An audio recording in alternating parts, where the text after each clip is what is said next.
Ooh. Katie, do you love me? Are you riding? So you never ever leave. Phoenix, never leave. You're here, you're never leaving. Welcome into the PHNX Bet Show, brought to you by the DraftKings Sportsbook app, America's #1 sportsbook app. I'm Shawn DePaz. You already know who that is. That's Espo. And Kevin Durant, he's a Phoenix Sun. Yeah, I believe I did this like 7 hours ago in the middle of the night too, but let's talk about it. Let's do it. Yeah, I mean, where do we start? This time 12 hours ago, I think we were thinking that the Suns might shut the bed and not do anything. And oh my, they have done some things. Obviously, yesterday, trading for Kevin Durant, sending Mikal Bridges, Jae Crowder, Cam Johnson, and 4 first-round picks. I believe 23, 25, 27, and 29. Yes, no protections. No protections. And then a 28-pick swap, I believe, right? I believe so. Yes. To the Brooklyn Nets in exchange for Kevin Durant and, more importantly, TJ Warren. Oh, yeah. I mean, anytime you can bring TJ Warren back, you got to do it. Yep. And that's what 3 of those 4 first-round picks exactly. were for. Exactly. And then minutes ago, they traded Dario Saric. The homie. For Darius Bazley, I believe. Correct. Was there any picks involved in that? Second-round pick from the Suns. Okay, so because F them kids. Yeah, F them kids. For Darius Bazley, a guy who I have beef with because he was a Syracuse University commit, and then he decommitted to go to the G League. Neither here nor there. Are they the best team in the NBA now? They are one of. I do not want to discredit the Brooklyn, or excuse me, not the Brooklyn. You could definitely discredit the Brooklyn Nets now. You take the Brooklyn Nets out. The Milwaukee Bucks. They haven't done anything seismic, but they did get Jae Crowder, and I think we may be on a collision course for a rematch of the Suns-Bucks finals and a chance to really shove it to Jae Crowder. Yeah, it is going to be. The West is fascinating. There's a lot of very personal connections between a lot of the teams now. Obviously, I believe it's still, if the playoffs started today, the Suns would play the Dallas Mavericks. Correct. This is all going to shift a lot. There's like a half a game separating like 6 teams. This is all going to seismically shift. It would not shock me if the Suns have the second best record in the West when this is all said and done, as long as KD comes back. Things gel relatively quickly. The Suns could, they have an outside shot at catching the Nuggets. I don't think that would happen, but I think they definitely could wind up in that number 2 seed. Yeah. As it stands right now, the Phoenix Suns are currently have the second best odds to win the NBA championship behind the Boston Celtics. The Celtics are at plus 350, Suns at plus 425, Bucks at plus 600. That has shifted since midnight when we did the live show. It was plus 500. Get in there right now at plus 425. I was saying get your ass to the DraftKings Sportsbook app last night at midnight when it was plus 500. Still do it now at plus 425. Get it while it's hot, because this number is going to shift, and it may be in the negative by the time, in the minus by the time we get to the playoffs. Yeah. Get in there while the getting's good. No, so from a betting perspective, obviously, all of these are plus odds. There's value in all of them. How do you view the Suns' championship chances now? Obviously, the West is incredibly stacked, which is probably why they don't have better odds. Is there value? I mean, I'm sure there's value, but are the Suns going to win the NBA championship? Are you asking me as a lifelong Suns fan or as an objective observer? If you're giving people betting advice, are the Suns the smart move? Betting advice, the Suns are a great move at plus 425. I think that you are getting great value on that. You take it. Maybe you hedge a little bit elsewhere along the way, but I would definitely hop all over plus 425 for this team to win a championship. They've got Kevin Durant. Yeah. They've got Devin Booker. Yeah. They've got DeAndre Ayton. They've got CP3. They're not done making moves necessarily either. Yeah, Darius. Well, TJ honestly, Warren. though, Darius Bazley for Dario Saric helps you now and helps you in the future. This guy's young. He was a guy that a few years ago was averaging like 13 and 6 in OKC. His minutes, he kind of fell down the rotation with some of the guys that they drafted, but he can really be a potential help and gives you. Everybody's like, oh, well, the Suns don't have depth now. Well, this is a depth piece. Yeah, this for sure. Is a guy that helps you. Yeah, this is a guy, and I was talking about him earlier, jokingly. This is a guy that was a 5-star recruit coming out of high school, I believe, and then chose to go to the G League over college. Like, this is a kid who, for a while, was considered to be like a top level lottery talent. And obviously, him going to the G League, the way that all turned out, changed it a little bit, but. Still a kid that had a bunch of potential. But I mean, they're obviously not the only team in the Western Conference to make a move. Lakers got better. The Mavericks got better.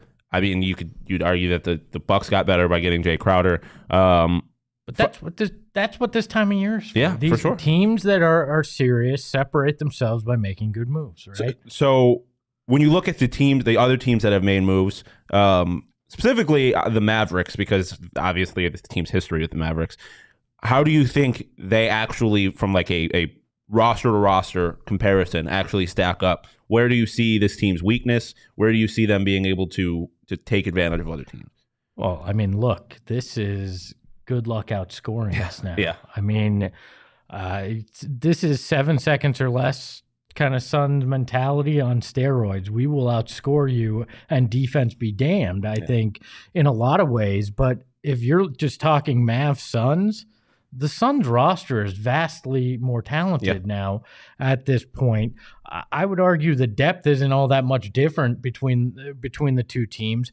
Plus, you have the Kyrie factor with Luka, where that offense can either be explosive or it could literally implode the entire team the way these two guys go. So, look, it would be an interesting series, but the Suns almost beat them last year, and the Suns got significantly better. I think the Mavs got better, but how significantly was it, you know? Yeah, that's fair. Well, we're going to get into more Suns-specific betting in a second. But before we do that, I need to tell you, if you are going to place money on the Suns to win an NBA championship, you got to do it on the DraftKings Sportsbook app. If you're going to be betting on anything, you got to do it on the DraftKings Sportsbook app, especially with the Super Bowl coming up. I'm excited for all of the prop bets. They actually have some NBA, NFL cross-sport specials where you can bet on, I think it was Ja Morant's assists versus Travis Kelce's receptions, fun stuff like that. Yeah. Oh, I'm in now. Yeah. So there's a lot of fun stuff you can do, and if you're gonna do it, like I said, do it on the DraftKings Sportsbook app. Download the app and use code PHNX. New customers can bet $5 on Super Bowl 57 and get $200 in bonus bets instantly. Only at the DraftKings Sportsbook app with code PHNX. Minimum age and eligibility restrictions apply. See show notes for details. Okay, Phoenix Suns. Obviously, now you got another massive scoring option. I tweeted last night, for the first time probably in his career, Devin Booker is not the best player on his team.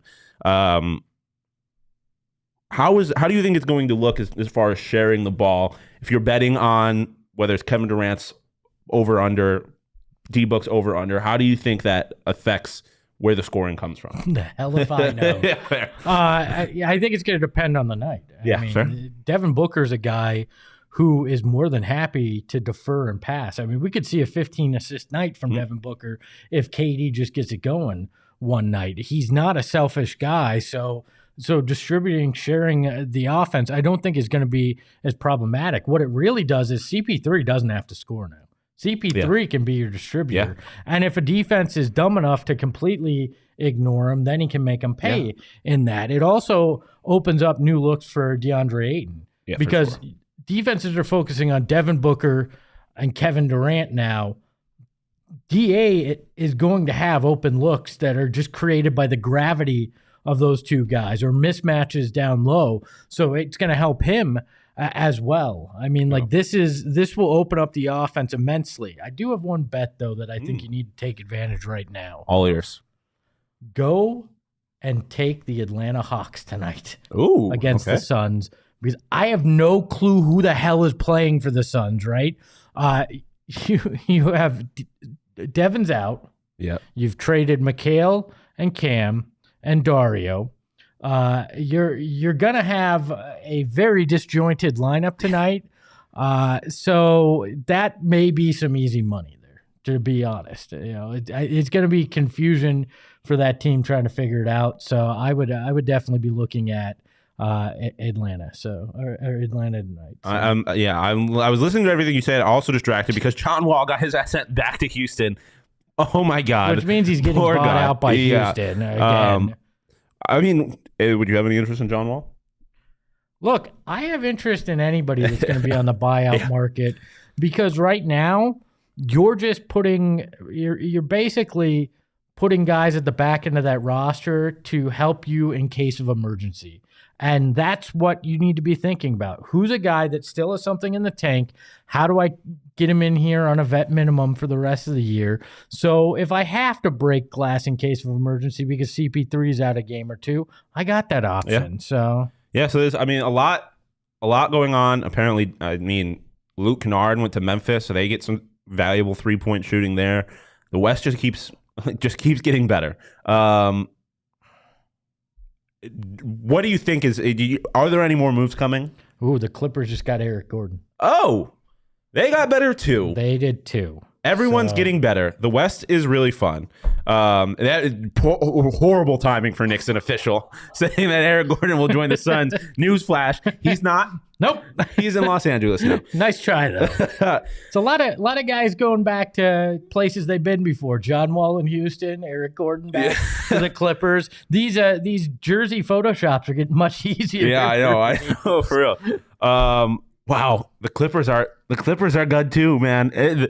The West is going to be fascinating. All I will say is, oh my God, the Boston Celtics, if they don't walk straight to the conference finals, with them and the Bucks, if they don't walk straight to the conference finals, I don't know what to do with either of those teams. Do you remember Endgame, the battlefield scene? Yeah. That's the NBA playoffs, in particular in the West. Everybody's loaded up. Get ready. This is going to be the battle for Western supremacy, the best we've ever seen. Yeah. This is going to be insanity. And guess who's leading the charge? The Phoenix Suns with Kevin Durant right now. You are officially in an alternate timeline, and things are looking up around you. Yeah. Oh, man. All as I could say is John Morant, I don't know if y'all are still good out West. Y'all got some competition. Hey, they got Luke Kennard. So. Yeah. Oh yeah, true. Never mind. Y'all are good. You're y'all fine now. You got your answer for Kevin Durant. And John's got his laser pointer, so we're good. Okay, yeah, we're good in Memphis. It's all good. Okay, let's see. Memphis currently plus 1,400. They're good in the West, so take them to win the NBA championship. Anything else before we get out of here? I know you have a lot to keep track of with the deadline coming soon. Join us in about, what time is it? 40 minutes right back here. It's going to be the PHNX Suns emergency draft, or excuse me, no draft. We never have to worry about the draft ever again. Literally. The emergency trade deadline show at 1, and then pregame for whatever the heck's going to happen in Atlanta tonight at 5. It's insanity, and we'll have you covered every step of the way if you're a Suns fan. And I'll give you terrible betting advice likely across the board for the rest of the day. Yeah, so if you want that, you can follow him at Espo on Twitter. You can follow me at Shawn_DePaz. You can follow the show at PHNX_bets. You got to follow at PHNX_Suns. They will be on top of everything that happens over the next couple of hours with the trade deadline. And you can follow the whole operation at PHNX_Sports. Anything else before we get out of here? No, I got to pay attention to my phone. You got to get out of here. We appreciate the viewers. We appreciate all of you for pulling through. Stick around every day, Monday through Friday at noon, PHNX_bets. We'll talk all of what happens for the deadline tomorrow, talk more Super Bowl, stuff like that. So make sure you follow it. We appreciate you. Until next time, in the wise words of Shane Diefenbach, peace, love, and Kevin Durant is a fucking Phoenix Sun. Ooh!